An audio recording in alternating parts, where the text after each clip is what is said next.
Leitura diária, Neemias capítulo 2, versículo de 1 a 10. O tema do trimestre, Esperança em tempos de quarentena. O título da lição, Palavras de encorajamento. Diz assim os versículos 1 e 2.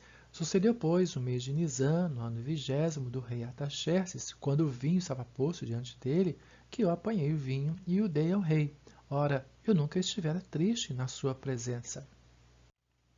E o rei me disse: Por que está triste o teu rosto, visto que não estás doente? Não é isso senão tristeza de coração? Então temi sobremaneira. Neemias era copeiro do rei. Tinha que provar a bebida antes para o caso de veneno. Um provador triste ou com uma depressão profunda, isso era um problema. Caso viesse a dar cabo da própria vida, poderia levar o rei junto.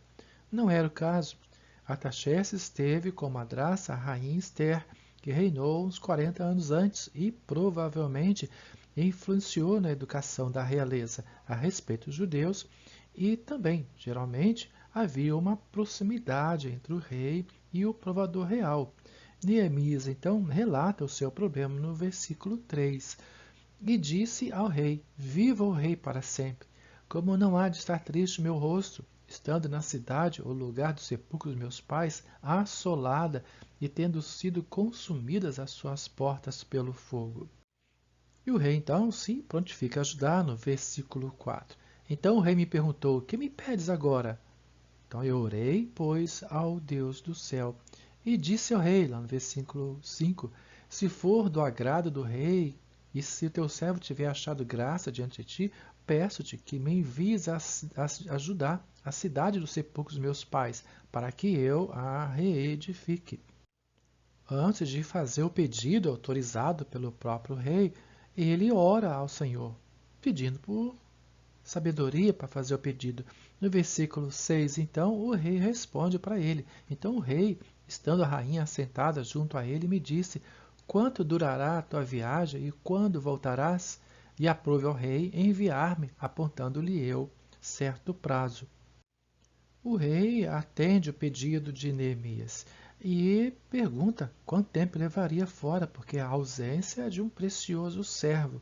No versículo 7, então, ele diz: Eu disse ainda ao rei: Se for do agrado do rei, deem-se-me cartas para os governadores da além do rio, para que me permitam passar até que eu chegue a ajudar. O pedido aprovado, e se o rei viu o coração triste do servo, Neemias vê que o coração do rei está inclinado a ele, a atendê-lo, pela ação do Senhor dos Senhores.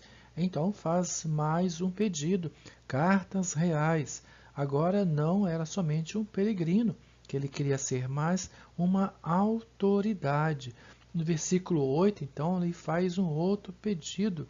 Diz assim: como também uma carta para Asaf, guarda da floresta do rei, a fim de que me dê madeira para as vigas, as portas do castelo, que pertence à casa, e para o muro da cidade, e para a casa que houver de ocupar. E o rei mas deu, graças à mão benéfica do meu Deus sobre mim. Neemias, sentindo que Deus estava com ele e que estava pedindo ao próprio rei, e também que Deus é grande, então ele não poupou no pedido, pediu madeiras, são artigos para construção caros e raros. O rei deu esse material para ele, mas a providência foi divina, a mão benéfica de Deus. Neemias reconhece que a bênção vem do Senhor, embora providenciada pelas mãos de um homem poderoso. O versículo 9 diz assim: Então fui ter com os governadores da além do rio e lhes entreguei as cartas do rei. Ora, o rei tinha enviado comigo oficiais do exército e cavaleiros. A autoridade chegou e ficou evidente pela comitiva e depois pelas cartas que ele entregou para serem lidas.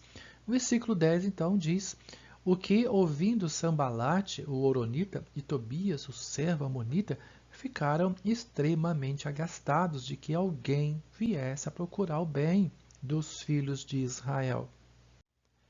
O abençoado Neemias encontraria adversários que ficaram preocupados e invejosos, o que eles não sabiam, que o favor não era de um homem poderoso, o rei Artaxerxes, mas do Senhor Deus de Israel, que olha para o bem de seu povo. Meu irmão, pense bem a respeito. Saber que o Senhor é contigo. Você quer melhor encorajamento? Amém.